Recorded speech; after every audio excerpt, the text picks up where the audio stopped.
Masayang araw, mga ka-PL. May matinding pasaring po si BP Sara kay Dayunyor. Itong viral video po ngayon sa social media na kumakain siya ng mangga, pinarisan niya po ng bagoong. Na sa dulo po nitong video, mga ka-PL, nabanggit niya po at binigyan niya ng bagong pangalan ang mangga na tinawag niyang mangga gamit. Ha? Bagoong. Ito ho yung bagoong Pilipinas. Ganyan po kabaho ngayon ang Pilipinas sa pamumuno po ni Dayunyor. O ito ho yung video. Panoorin po natin. Pero bago tayo magsimula, makikisuyo sa mga hindi pa po nakasubscribe. Baka naman. At pakiclick na rin po ang notification bell para updated sa lahat ng upload at huwag niyo pong kalimutan. Palike na rin po ang video. Maraming salamat. Makikisuyo lang po. At pagkatapos po nitong video, magawa natin ng reaction. Pag-usapan po natin, sandali lang, itong nangyaring trilateral meeting ni Uncle Sam, ni Prime Minister Fumio Kishida, at ni Dayunyor na parang inetsyapwera ho siya, mga kababayan. Okay, o eto na ho yung video. Simulan na po natin. Kawawa naman si Dayunyor. Saling kuting lang.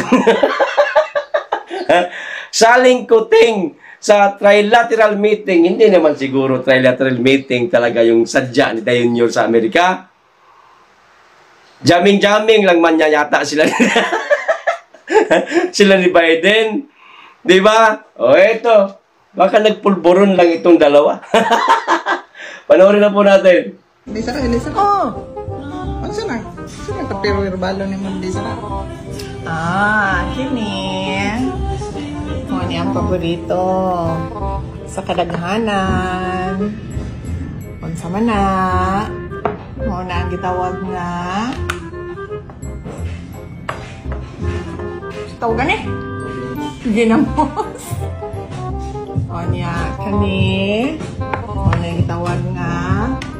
Bagoong. Oman. Kani silang duha. Paris na sa mangga. Nana. Dinamos. Mangga.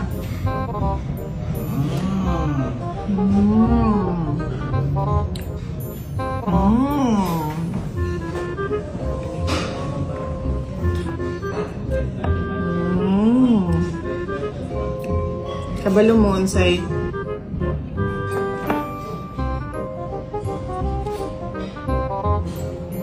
another name para sa mangga.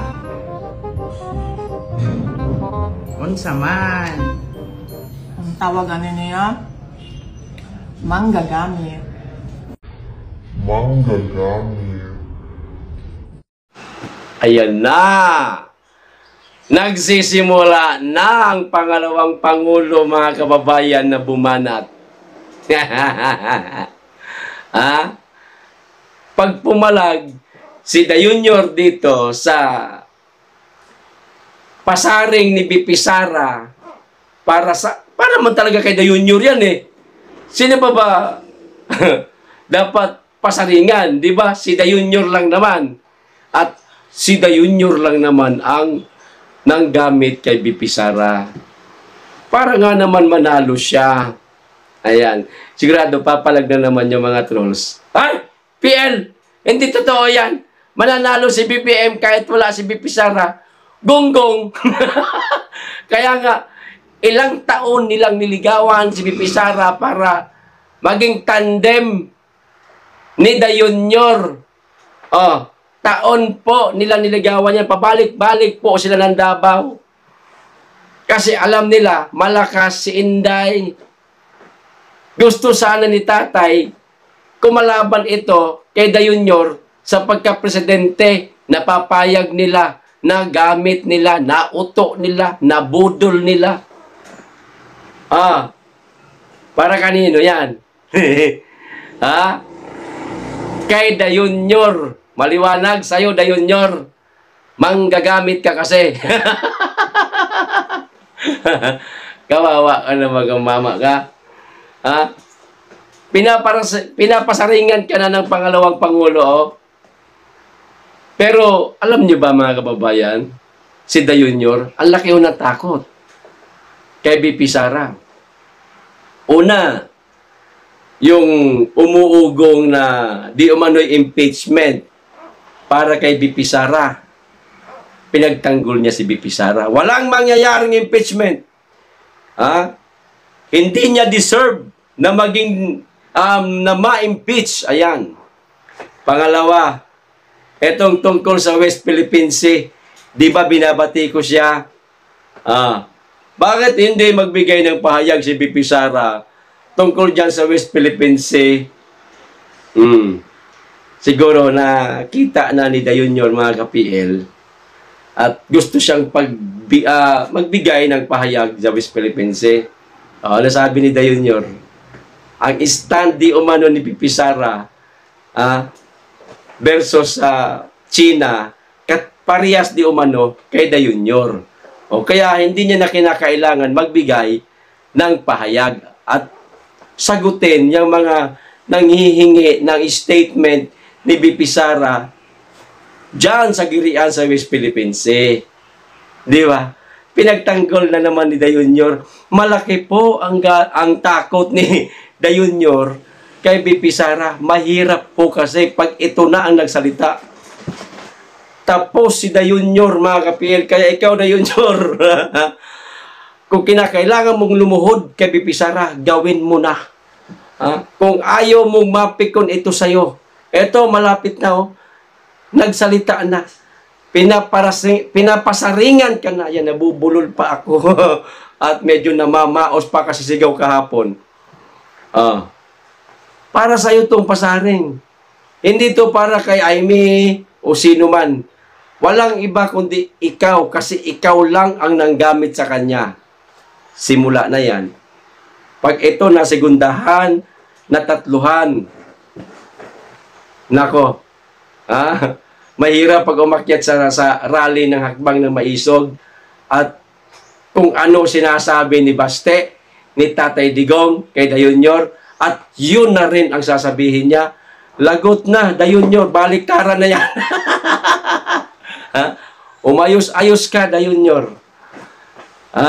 Sa bagay, mukhang hindi mo na maayos. No? Mag-aantay na lang kami kung kailan ang susunod na pahina. Okay? Dito na po tayo sa pangalawang pag-uusapan natin, mga kababayan. Ipakita ko po dyan yung picture, mamaya. Akala ko ba trilateral meeting ito? Bakit? Ayan, dalawang bandera lang po ang nandyan kay Uncle Sam at kay PM Kishida. Nasaan yung Pilipinas? Ayun, sa baba, yung binilugan sa kotse. Nakatayo doon sa kotse. Kapag nakasakay ang isang pangulo, lalagyan ng bandila yan ng lugar nila. Yun lang yung sa atin, sa sasakyan lang ni Dayunyor. Maliit. Cute. Sabi ko nga sa inyo, mga kababayan, saling kuting lang si Dayunyor. Walang Silvinyor. Nagkakahiya lang lalo, Nyor. Yung ginawa mo, hindi lang para sa'yo nakahihiyan, maging sa amin at sa ating inang bayan. Dinadamay mo kami. Wala namang amor sa'yo. Si Biden, pilit mong isinisiksik yung sarili mo. Kita mo, binabastos ka na, hindi mo nahahalata yan. Napakatanga mo talaga, Nyor. Pag di mo pa nahalata, trilateral meeting pero dalawang bandila lang ang magkatabi. Walang Pilipinas, Nyor. Ito pa isa. Pagkatapos po na kanilang meeting, o ayan, nung dalawa, nag-selfie. O silang dalawa lang po ang magkasama. Umalis. Pagkatapos ng trilateral meeting, siguro, yun yung dinner nila na hindi kasama si The Junior. Isip-isip siguro ni Uncle Sam, huwag na natin isama si The Junior sa dinner. Ganon din naman eh. Hindi rin naman makakakain yan kasi nakapulburon ba yan? Ha? Nakapulburon yan. Laging mataas. O, binigyan ko na ng pulburon yun. Okay na yun sa kanya. Tama na yun sa kanya yung pulburon. Huwag mo nang bigyan ng steak at ng kung ano-ano mga masasarap na pagkain. O, masaya na yan. Magkapulburon lang. Bigyan mo lang ng isang tibag. Sinlaki po ng yung tibag, ayan, yung tsa. Oh, siyang ganyan, okay na yan. Masaya na yan si The Junior. Ayan. Dalawa lang sila, oh. Oh, ang ganda oh, ng ngiti. Parang nakakaloko ba? Isip-isip. Kishida, ano tayo, mag-selfie tayo. Asarin natin si The Junior. Ano, nagoyo natin siya eh. Nabudol natin siya. Mahilig yan mambudol sa mga kababayan niya. Budulin din natin. O, ayan. Iniwan sa ere na naman si The Junior. Magkasama sa sasakyan yung dalawa. Ay, ano paliwanag, oh. O, wag mong sabihin. Wag nyo sabihin. O, ay, nasa harapan si The Junior. Posible naman. Ano yan, road trip lang. Di ba? Pwede naman sila magtabi, tatlo. Bakit dalawa lang? O, ano ibig sabihin yan? Saling-kuting lang siya. Pinagsisiksikan niya lang yung sarili niya sa taong ayaw naman talaga sa kanya. At ginamit lang rin siya. Kasi manggagamit siya. Katulad po ng pasaring ni BP Sara. O, di ba? Ayos. Hanggang dito lang po. Maraming salamat sa inyong lahat. Mag-iingat kayo lagi at higit sa lahat, mahalin po natin ang Pilipinas. Be blessed.